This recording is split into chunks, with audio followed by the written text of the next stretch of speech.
Vidéo rapide de l'essai du module VHF. Donc là simplement réception. Donc ici ce qu'on voit, ici c'est un filtre VHF qui va de 130 à 150 mégas. Là actuellement il y a cette partie là, donc le préampli qui fonctionne, qui est en service, avec un aiguilleur, donc lui il est collé, des petits relais d'aiguillage, et ça sera par la partie émission. Là tout de suite c'est la partie réception sommairement. Donc j'utilise le DK2 pour faire les essais, parce que le futur émetteur-récepteur VHF sera sur cette même base, sauf qu'au lieu que ça soit VHF, ça sera VHF. Excusez-moi, je suis enroué. Donc là, pour faire les essais, j'ai raccordé l'antenne ici à l'antenne extérieure Top Kreis,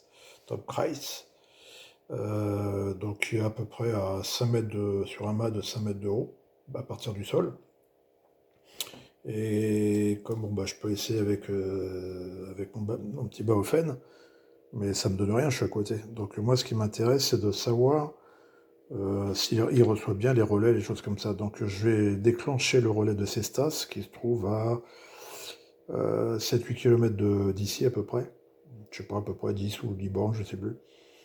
Ouais, peut-être 10 km, peut-être. Donc simplement pour voir la réaction de l'ensemble. Donc là, je mets un petit coup d'émission.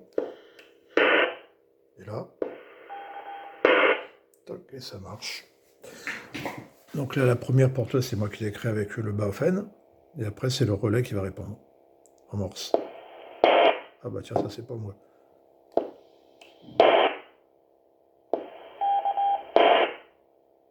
C'est nickel. Tiens, puis en plus, j'ai laissé le filtre.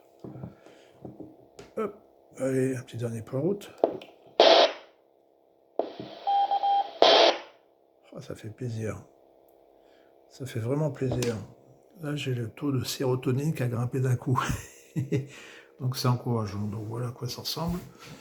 Donc de l'autre côté, c'est ça. Hein. Les petits composants, c'est d'assemblage de 4 modules. Donc 2 aiguilleurs en relais, puis de préampli avec des PGA 103. Voilà, ça fonctionne nickel. C'est formidable. C'est tout bête. Donc pour l'UHF, il y aura la même chose, mais après à la suite avec un mélangeur que je suis en train d'assembler ici. Donc on va plus laisser là. Donc avec un mélangeur à diode en nano, qu'on voit là où il y a mon pouce. Donc un aiguilleur, un oscillateur TCXO en format DIP 14. Ouverture CCCSS 82.5 R. Et hop, ça fonctionne. On va laisser fonctionner. Donc là, pour en venir à mon mouton, pour l'UHF, il y aura ça. Donc un oscillateur TCXO ici, de 300 mégas, j'en ai trouvé. Ce qui fait que pour la FI ici, en entrée, ça sera de 130 à 140 mégas. Donc je vais utiliser la partie VHF qui va servir de FI pour la partie UHF. C'est-à-dire que lui, comme il va de 130 à 150, il va pouvoir me servir pour la VHF et pour l'UHF. Il va faire les deux. Donc pour la VHF, il n'y a besoin que de ça. Quoi. Puis l'UHF, il y aura en plus ça. Ce qui permettra en plus, avec les préamplis ici, de compenser les pertes qu'il pourrait y avoir à cette fréquence. Voilà. Voilà les petits modules. Et puis la suite arrive, j'ai reçu les parties pour les amplis, pour recevoir les modules Mitsubishi. Et puis je sais plus quoi, enfin d'autres trucs, il y a de quoi faire, quoi. Donc là, ça s'annonce vraiment bien. Et ça encourage, ça motive à poursuivre.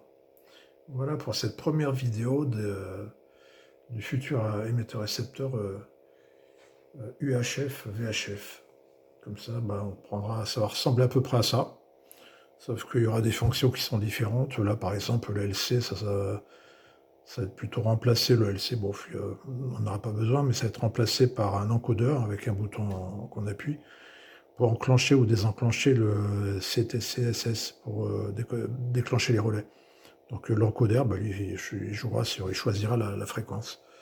Puis après, on a tout. Enfin, quand on a le speed, ça c'est pour passer VHF, UHF, émission-réception.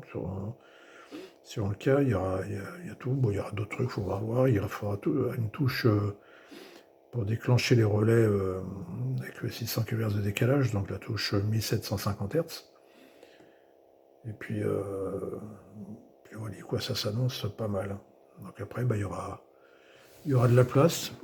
Pour l'agencement intérieur, bah, je pense que je reprends la même chose. C'est-à-dire que les mêmes emplacements. La partie réception, ça va être la même. Enfin, la partie BF, je veux dire, ça va être la même. SSB, FM et certainement AM, peut-être, je sais pas, bien qu'on a. Mais on peut l'utiliser, ouais, pourquoi pas, même pour faire de l'écoute, ça peut être intéressant. Le VFO, bah, c'est le même, parce qu'il y a des fonctions qui vont bien.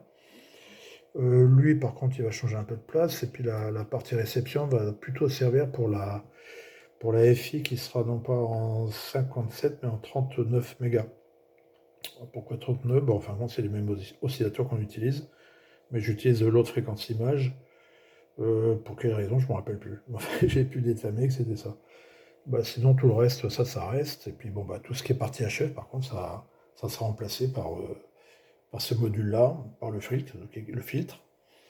Et puis la partie UHF. Ça, c'est les filtres UHF, c'est pas gros. On les trouve sur AliExpress pour pas cher. Et ça fonctionne bien, je les ai passés au VNA, c'est nickel. Donc là, ça s'annonce vraiment pas mal du tout, quoi. Ah oui, il y aura aussi, j'ai oublié de dire, le PA, forcément, ça sera plus le même. Lui, il est plutôt pour la HF. Donc ça sera les modules VHF et UHF de chez Mitsubishi avec les circuits imprimés que j'ai fait. Voilà. Bon, bah moi, je poursuis mes petits essais. Puis ils font bien plaisir. Alors, je regarde l'heure parce que tous les quarts d'heure... Ah oui, on en est loin. Tous les quarts d'heure, il y a le relais qui s'éclenche, qui lance l'heure.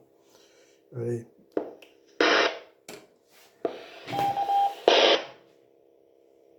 Ah, ça fait plaisir. Donc là, j'appuie.